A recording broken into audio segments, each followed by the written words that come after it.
अस्सलाम वालेकुम, कैसे हैं आप सब? उम्मीद है बिल्कुल ठीक ठाक होंगे। आज हम टर्टल वाइन के बारे में बात करेंगे। बहुत सारे कमेंट्स इस बारे में आ रहे थे और मुझे कल भी कमेंट आया कि टर्टल वाइन जो है वो इस वक्त बहुत सारे घरों में थोड़ी सी मुरझा सी रही है, थोड़े से इसके लीव्स ख़राब हो रहे हैं। तो टर्टल वाइन के बारे में चलिए मैं आपको बताती हूँ, क्योंकि ये प्लांट जो है वो समर का प्लांट है। बहुत खूबसूरत वाइन होती है ये, और हैंगिंग बास्केट्स में तो हम बहुत शौक से इसको लगाते हैं। और इसके अलावा पॉट पे भी लगाते हैं, लेकिन फिर पॉट को हमें ज़रा ऊंचा रखना पड़ता है, क्योंकि ये नीचे की तरफ ट्रेल करती हुई आती है तो बहुत प्यारी लगती है।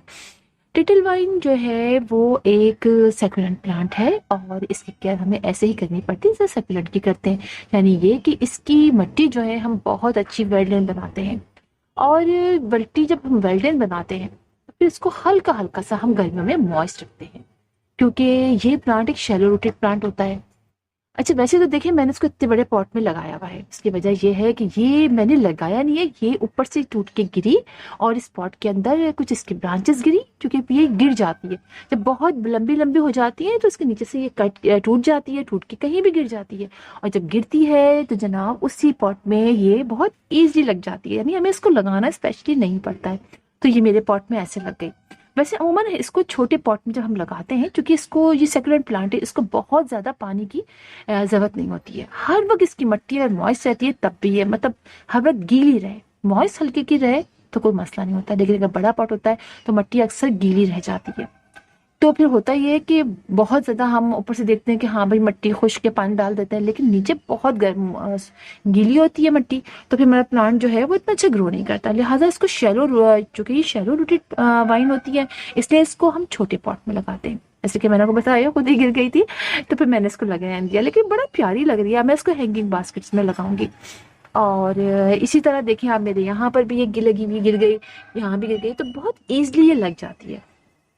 अच्छा, जैसे मैंने आपको बताया कि ये एक सेकुलेंट प्लांट है, और दूसरी बात ये कि ये जो है इसकी डोमेंसी में इस वक्त चला गया है, इसलिए कि ये समर का प्लांट है। तो सर्दियों में हमें इसे सीधे आसमान के, यानी फर्स्ट नहीं इस पे गिरनी चाहिए। तो फिर इसके लीव जो हैं वो अक्सर ख़राब हो जाते हैं, ब्रांचेस गल जाती हैं, तो फिर खूबसूरत भी नहीं लगती है, वाइन फिर ख़राब होने लग जाती है। लिहाजा कोशिश ये कीजिए कि आप इसको ऐसी जगह पे रखिए, थोड़ा सा जहाँ पर अगर दिन में धूप आ रही है तो रात की फ्रॉस्ट उसमें ना गिरे, तेज हवा इसको डायरेक्ट ना लगे। अक्सर हैंगिंग बास्केट्स आप और कीजिएगा, हैंगिंग बास्केट में जहाँ लगी होती है और वहां पर हवा लगती है तो वो टूट टूट के झड़ती है, बहुत ज्यादा ऊपर से ये ब्राउन हो जाती है। तो वजह यही होती है। लिहाजा आपने इसको चेक करना है, पानी आपने बिल्कुल इसको देख के डालना है। थोड़ी सी ओवर वाटरिंग हमारे इस प्लांट को खराब कर देती है। तो ये बात, आप बस, आपको यही एक खास बात थी इस प्लांट की मुझे बतानी सर्दियों के लिहाज से, कि आपने इसको ये नहीं करना है। अच्छा, और आपने इसको फर्टिलाइज जो है वो अ, महीने में एक दफा आप कर सकते हैं। होता ये कि फर्टिलाइजर फर्टिलाइजर भी इस प्लांट को बाजों का सूट नहीं करता है सर्दियों में। तो अगर आपने सितंबर अक्टूबर में इसको कर दिया है तो नवंबर दिसंबर में आप थोड़ा सा वेट कर लीजिए, इस पर कुछ नहीं कीजिए, कोई फर्टिलाइजर मत डालिए। लेकिन अगर आपका है कि आप डालना चाहते हैं तो महीने में एक दफा बहुत डाइल्यूट करके गोबर की खाद का लिक्विड फर्टिलाइजर या एनपीके का आप डाल सकते हैं। और दूसरी बात ये है कि इसको इजीली आप अपने घर में कहीं भी रख सकते हैं। जैसे कि मैंने देखिए यहाँ पर रखा हुआ है, ऊपर नेट भी लगा हुआ है, और मैंने इसको यहाँ पर अपने दीवार पे यहाँ पर लगा दिया है। तो इस पर डायरेक्ट जो है वो एक तो यहाँ पर रखा हुआ है, हवा भी ज़्यादा नहीं आती है, और ऊपर से फॉस भी नहीं गिरेगी। तो ऐसी जगह आपने अपने वाइन को रखना है, तो फिर आपको देखिए ये इसी तरह से बहुत अच्छी तरीके से ग्रो करती रहेगी। तो आप इजीली इसको किसी ऐसी जगह पर रख दीजिए।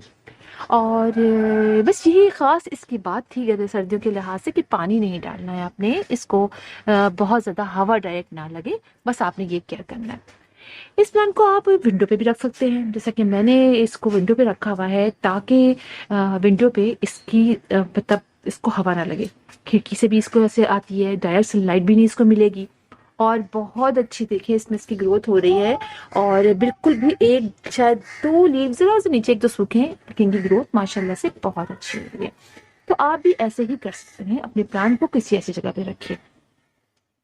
और एक बात और, कि अगर आपके प्लांट्स की यहाँ से सारी वो खराब हो गई हैं, लगा आपको कि आपकी सूख रही हैं, तो आप कट कर दीजिए। इतनी इतनी सी कटिंग कर दीजिए, मतलब इतनी इतनी आप इसको यहाँ से काट दीजिए, तो उससे होता है। और नीचे वाली जो रूट्स होंगे प्लांट, यानी सारी जो होंगी, इनको आप किसी भी पॉट में रख दीजिए। देखिए इनकी हर पोर्शन में रूट होती है, सारी जो होती है ना यहाँ पर हर जगह पर इनकी रूट्स देखिए छोटी छोटी सी निकली हुई होती हैं, तो इजीली आप इनको जो है वो लगा सकते हैं। इससे कई सारे पॉट आप तैयार कर सकते हैं। इस सर्दियों में आप तैयार कर लीजिए, बहुत अच्छा रहेगा, और फिर दोबारा से इनकी ग्रोथ स्टार्ट हो जाएगी जैसे इसको मौका मिलेगा।